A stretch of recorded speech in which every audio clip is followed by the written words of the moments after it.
정부가 조금 전 발표한 공동주택 층간소음 대책의 실효성을 한번 짚어보고요. 법적 소송으로 갔을 경우의 쟁점도 짚어보겠습니다. 네, 관련해서 이호영 변호사와 이야기 나눠보겠습니다. 어서 오세요. 어서 오십시오. 안녕하세요. 안녕하세요. 오늘 여러 가지 대책을 정부가 내놓은 것 같은데 그 실효성 짚기 전에요. 이게 층간소음 문제 심각하잖아요. 혹시 관련 소송 맡아보신 적 있으세요? 그 소송을 해본 적은 없고요, 솔직히. 아, 예. 근데 상담은 되게 많이 들어와요. 그러니까 이제 예를 들어서 지금 우리 딸이 고3 수험생인데 네. 윗집에서 뭐 밤이고 낮이고 계속 뛰는데 이거 어떻게 해야 됩니까? 소송해야 되는 거 아닌가요? 뭐 아니면은 뭐 신고하면은 됩니까? 이런 상담 같은 거는 정말 많이 들어오고요. 그렇군요. 그러면 제가 이제 뭐 판례나 이런 사건 같은 거를 검색해봐서 이제 이거를 뭐 민사로 풀지 아니면 뭐 신고를 해야 될지 이제 이렇게 검토를 해보는데 대체로 이게 예를 들어서 민사 같은 경우는 뭐 손해배상 소송 같은 거 할 수 있고, 그렇죠. 그다음에 형사 같은 경우는 이제 뭐 신고를 하면 네. 이제 경범죄 처벌법 같은 것들로 뭐 처벌 이제 뭐 10만 원 이하의 벌금구류 과료 같은 것들이 될 수가 있으니까 이런 걸 해서 예를 들어서 뭐 신고도 하고 소송도 하고 할 수는 있습니다. 다만 그게 실익이 그렇게 어떤 소송이나 이런 거에 들이는 노력 대비 크지 않을 수 있으니 좀 잘 조율을 해보십시오라고 해서 대부분은 돌려보내죠. 네. 그렇군요. 그래서 소송을 해본 적은 없습니다. 알겠습니다. 예. 상담하는 분들이 이렇게 많다는 거는 그만큼 네. 스트레스를 받는 분들이 많다는 건데 어제 양산의 아파트에서도 또 시비가 붙었더라고요. 네. 야, 이 사건 같은 경우는 이제 어젯밤 9시경 경남 양산의 한 아파트에서 지금 발생한 사고라고 하는데요. 네. 보면은 언론에 나온 이야기를 보면 아래층에 사는 이제 40대 아저씨가 있었고 이제 막대기로 너무 시끄러우니까 막대기로 천장을 치면서 항의를 했는데 예. 지금 그 위에서 시끄럽게 이제 떠들던 학생들이 아래층에 내려와서 현관문을 치고 도망갔나 봐요.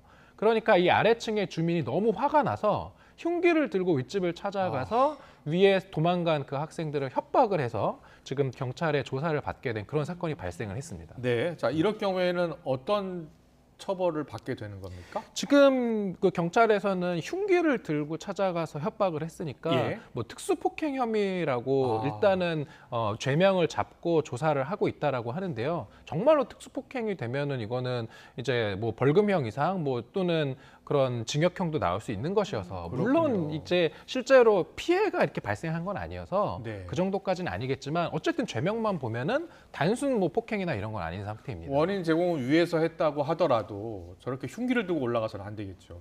그런데 예. 당연히 안 되는 거고 예. 실제로 층간소음 때문에 뭐 최근 몇 년 전에도 보면은 실제로 사람이 죽는 그런 그렇잖아요. 사고도 네. 발생하잖아요. 예, 예. 그러니까 저는 사실 이 뉴스 보면서 다행이다.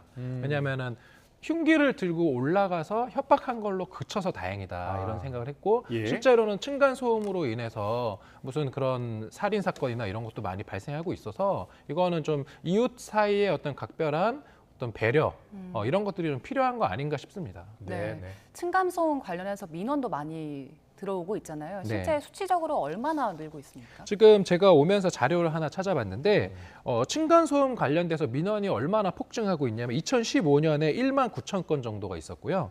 그게 2018년에는 2만 8천 건 정도 되고 2021년에는 4만 6,596건. 결국은 거의 2배씩 이렇게 지금 증가하고 있거든요. 그렇네요. 층간소음이 우리 인구는 그렇게 늘지 않는데 층간소음 문제가 이렇게 많이 발생하고 있다는 것은 그만큼 층간소음으로 인해서 괴로워하는 사람의 비중이 압도적으로 늘어나고 있다 이렇게 볼 수 있을 것 같습니다. 그렇군요. 층간소음 민원의 주요 원인은 무엇이라고 합니까? 네, 뛰거나 걷는 소리죠. 예. 저도 이제 경비실 통해서 이렇게 항의를 받은 적이 있어요, 얼마 전에. 아이가 이렇게 자라날 때 보면은 절대 걷지 않지 않습니까? 그래서 그렇죠. 밑에 바닥에 매트도 깔아놓고 이러는데도 이제 뭐 뛰어다니는 아이를 묶어놓을 수도 없고 그러다 보니까 이제 경비실을 통해서 막 전화가 울리는 거예요. 예. 예, 그래서 이제 바로 아이를 진정시키고 또 밖에 나가서 이렇게 쿠키 같은 거 사서 아래층에 이제 배달해주기도 하고 그렇게 사과를 했더니 또 조용하신데 네. 어쨌든 이웃 간에 좀 배려가 많이 필요한 거 아닌가 좀 그런 생각이 듭니다. 그렇죠. 예. 그런 식으로 해결이 되면 참 좋은데 네. 이제 저희가 앞서 살펴본 사례처럼 뭐 응징이라든가 보복이 이루어지는 경우가 있잖아요. 네. 그런 경우에 관련된 판례도 있습니까? 지금 그 최근에 보면 2013년에 서울중앙지방법원에서는 층간소음 항의 기준까지도 만들 정도로 지금 이 층간소음 관련된 사건은 계속 발생하고 있고 네. 최근 2020년에는 인천지방법원에서 그 우퍼 스피커 있지 않습니까? 이렇게 쾅쾅 울리는 네. 스피커. 네. 그 우퍼 스피커를 통해서 대단히 시끄럽게 한 그 상대방을 이제 피고로 잡아서 한 부부가 소송을 제기했는데 이 소송에서 층간 소음으로 인한 배상금 중 역대 최고 수준인 3천만 원을 배상하라라는 판결이 선고된 사건도 있습니다. 3천만 원 배상 판결이요? 네, 이거는 대단히 사실은 큰 건데요. 제가 보통 그 이제 아까도 네. 첫 질문이 층간 소음 소송해 보셨냐라고 네. 해서 제가 상담을 위해서 막 리서치를 하다 보니까 이 층간 소음이라는 것이 손해배상의 기준이라는 게 있는데 네. 일반적인 어떤 우리의 일상생활에서 발생할 수밖에 없는 소음이 있어요. 우리가 일반적으로 참아야 되는 소음, 그거를 이제 수인 한도라고 하거든요. 네네. 받아들여라 이 정도는. 그게 이제 보통 걸어 다니는 정도는 수인 한도가 한 40데시벨 낮 기준으로. 그리고 뭐 악기 같은 거를 이제 연주하는 거는 45데시벨인데 네. 그럼 그 기준의 어떤 수인 한도 데시벨보다 초과되는 어떤 소음이 발생하면 이것은 이제 배상을 해야 되는 부분으로 넘어가는 거거든요. 그렇군요. 근데 그런 것들이 이제 보통 뭐 초과되는 데시벨 같은 게 보면은 이제 기준이 뭐 한 뭐 5데시벨, 4데시벨 이 정도 넘어가면 보통 이 배상하는 금액이 뭐 기간에 따라 좀 다르긴 하지만 뭐 한 30만 원에서 한 100만 원 정도 요 정도 보통 되거든요. 네. 근데 3천만 원을 배상하라고 했다는 거는 이제 이 수인 한도를 초과한 이 음량, 이 음향, 이 소음의 정도가 엄청나게 컸다라는 거고 그리고 그로 인한 피해를 받은 사람이 여러 명이었다. 그다음에 피해 기간이 되게 길었다. 이런 것들을 우리가 추측을 할 수 있는 상황입니다. 증거 능력을 좀 갖고 있어야지 재판에 유리할 거 아니에요? 그렇죠. 재판을 하려면 만약에 이제 제가 네. 다 말린다고는 했지만 예. 실제로 너무 이건 도저히 참을 수가 없고 악의적인 그런 소음 유발자들이 있잖아요. 그럴 수 있죠. 좀 참아주세요라고 하면 그 순간에 좀 참아줄 수도 있는데 보란 듯이 더 대놓고 한다든지 이제 이러면은 저는 어떤 조언도 해드리냐면 이건 가처분도 할 수 있다. 소음의 유발을 중지시키는 그런 가처분 같은 거. 네. 근데 그런 걸 하려면 말씀하신 것처럼 증거 수집을 해야 되는데 이제 그 데시벨을 측정한 지금 화면에도 나오는데 데시벨을 측정하는 기구들이 있어요. 예. 그럼 그런 기기들을 가지고 와서 뭐 사든지 아니면 렌트를 하든지 아니면 이런 업무를 하는 업체들이 있으니까 불러서 주로 소음이 발생하는 시간대에 소음을 측정을 합니다. 그러면 네. 그 측정한 소음이 아까 제가 말씀드렸던 이 기준 소음, 우리가 참아야 되는 수인 한도 소음보다 얼마나 더 증가하는지, 네. 그다음에 그러한 증가된 그 초과된 소음이 얼마나 오랫동안 반복적으로 발생하는지를 다 증거를 수집, 이걸 체증이라고 하거든요. 그렇군요. 체증을 해놓고 소송을 하면 뭐 일부 승소를 할 수도 있다 이렇게 볼 수 있을 것 같습니다. 알겠습니다. 예. 이렇게 층간 소음이 발생해서 이웃집에 이야기를 해야 되잖아요. 좀 네. 조용히 해달라. 그런데 이게 직접 집에 찾아가면은 스토킹 처벌법도 적용된다고 하더라고요. 그럼 어떻게 얘기를 해야 됩니까? 이제 스토킹 처벌법으로 처벌되는 사례는 그렇게 많지는 않을 것 같아요. 왜냐하면 층간 소음 때문에 내가 항의를 하기 위해서 찾아가는다라고 하는 우리가 일상적으로 사회 상규라고 하거든요. 네. 우리가 통상적인 수준에서 소음이 발생해서 내가 찾아가면 그건 스토킹이 아니죠. 우리가 스토킹은 지속적 괴롭힘, 상대방의 의사에 반한 지속적 괴롭힘을 스토킹이라고 하는 건데 위에서 시끄러워서 항의하기 위해서 간 것은 정당한 어떤 항의 행위니까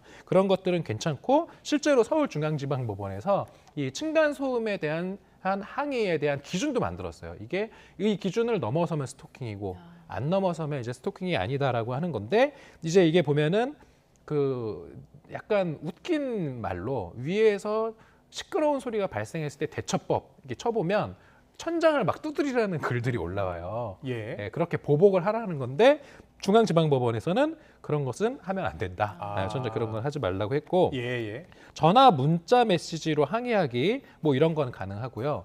그다음에 제가 말씀 잘못 드렸네요. 천장 두드리기까지는 오케이. 다시요. 그, 그럼 네, 천장을 두드려도 된다는 네, 겁니까? 천장을 두드리는 건 된다고 또 법원에서 지금 기준을 제시했거든요. 네. 그래서 천장 두드리기나 전화 문자로 항의하기. 그러니까 어찌 보면 이런 것 같아요. 직접 올라가서 네. 아까 그 흉기를 들고 막 위협적인. 협박하는 그런 일도 있으니까 그런 거 하지 말고 네네. 차라리 두드리거나 전화나 뭐 문자를 통해서 항의를 하는 것까지는 괜찮다. 네. 다만 가서 막 초인종을 누르거나 현관문을 두드리거나 직접 들어가서 항의하는 거는 다 불법이다. 그러니까 직접적인 접촉을 삼가고 간접적인 방식을 통해서 좀 그런 층간소음에 대해서 정당한 방식으로 항의를 하는 거는 필요하지 않나 이렇게 법원에서 기준까지도 좀 제시하고 있는 상황입니다. 그렇군요. 네, 잘 알겠습니다. 그리고 오늘 정부가 내놓은 대책 크게 이제 두 가지로 볼 수 있는데 소음 저감 매트 설치 지원을 해준다는 거고요. 네. 또 하나는 층간소음 관리위원회 설치를 의무화한다는 겁니다. 이 두 가지 정부 대책은 어떻게 보고 계세요? 일단은 지금 첫 번째 말씀하신 그 소음 저감 매트 설치에 대해서 이제 어느 정도 비용을 지원해 준다라는 네. 건데 300만 원 지원이라는 게 이게 자세히 보면 300만 원을 지급해 주는 게 아니라 네. 300만 원을 무이자 대출을 받게 해주겠다라는 것이어서 이게 저소득층 그 소득 1분위부터 3분위의 저소득층한테는 사실은 300만 원도 대단히 큰 돈이거든요. 네. 그래서 이게 과연 그 금리를 지원해 주는 것이 조금 실효성이 있는가에 대해서는 조금 고개가 갸웃해지는 측면이 있는 것 같고요. 예. 반면에 이 층간소음 관리위원회를 의무화하는 부분은 좀 긍정적인 것 같습니다. 왜냐하면은 이런 층간소음이라고 하는 거는 가해자와 피해자가 있고, 그렇죠. 근데 가해자도 사실 저 같은 가해자도 있는 거거든요. 아이가 막 뛰는데 묶어놓을 수도 없고, 예. 그냥 이렇게 말릴 수밖에 없는 어떻게 보면 좀 불가피한 그런 층간소음이 유발되는 그런 문제는 네. 이웃 간의 어느 정도의 양보와 배려 이런 것들이 필요한 건데 당사자들이 직접 부딪히다 보면 싸움이 나고 분쟁이 나니 중간에 무언가 조율해 줄 수 있는 경비실이라든지 관리위원회가 되면 직접적인 분쟁이 좀 줄어들 수 있으니 이런 것은 조금 어찌 보면 우리가 더 기대를 해볼 수 있는 지점이 아닐까 싶습니다. 네. 네. 이건 기존에 있는 주택들에 적용이 되는 거고 이제 신축 주택에 적용되는 대책들도 나왔잖아요. 뭐 바닥 두께를 두껍게 한다든지 어떤 이야기들이 나왔습니까? 지금 신축의 경우에는 결국은 이 층간소음이라는 게 아니 제대로 지었으면 이런 문제 안 생기잖아요. 근데 보면은 바닥에 어떤 보강재를 기준보다 미비하게 하거나 이제 이런 부분이 문제가 되다 보니까 지금 신축되는 주택에 대해서는 이제 시공 확인서 같은 것들을 보통은 바닥 공사 구조를 시공한 다음에 네. 한 번 제출하면 되는 것을 3회 제출하게 해서 어떤 시공 과정에 이게 더 시공이 제대로 바닥 공사가 그 층간 소음을 방지할 정도로 잘 되고 있는지를 모니터링할 수 있는 시스템을 만들겠다라는 것들이 있고, 그다음에 또 하나는 이런 시공사가 층간 소음의 어떤 기준보다 바닥 공사의 보강을 더 많이 했을 때 경제적으로 인센티브를 준다든지 뭐 보증금의 어떤 수수료를 깎아준다든지 이제 이런 것들을 한다라는 거거든요. 그래서 그런 것들이 오히려 집을 보다 층간 소음이 덜 발생할 수 있게끔 공사가 이루어질 수 있게 하는 그런 방안이 조금 더 실효성이 있는 것 같고 그런 부분에 대한 실효성이 조금 더 세밀하게 좀 마련이 되면 좋겠다라는 생각을 해봤습니다. 네. 이거 뭐 바닥 구조 의무화를 하게 되면 아무래도 비용이 증가할 거 아닙니까? 네. 건설사가 그렇게 할까요? 그래서 지금 여기 나오는 것도 보면은 이제 그 기준치에 미달하면은 시정 조치를 권고하는 층간소음 뭐 사후 확인제 같은 것도 지금 다 도입하겠다라고 하는데 예. 사실 방금 질문하신 것처럼 결국은 건설사는 저도 이제 이런 PF나 이런 건설과 관련된 자문 해볼 때 보면요. 네. 어떻게 이루어지냐면 결국은 한 장의 표로 되거든요. 아파트 짓는데 비용, 그다음에 이것을 분양했을 때 발생하는 매출액, 거기에서 발생하는 이익인데 그 이익률이 이런 바닥 공사를 많이 하면 이익률이 떨어지니까 네. 결국은 어떻게든 이익률을 높이기 위해서 이것을 부실화하는 것이어서 예. 결국은 이런 것들을 바닥 공사가 제대로 안 됐을 때의 확실한 페널티, 경제적인 페널티를 하고 그리고 바닥 공사를 제대로 하면은 경제적으로 뭔가 이득이 되는 그런 어떤 경제적인 인센티브 구조를 조금 더 짜야 되는 거 아닌가 하는 생각이 듭니다. 네, 알겠습니다. 오늘 공동주택 층간 소음 관련 정부 대책 내용 그리고 법적 소송으로 갔을 경우에 쟁점이 무엇인지 자세히 짚어봤습니다. 이호영 변호사와 함께했습니다. 잘 들었습니다.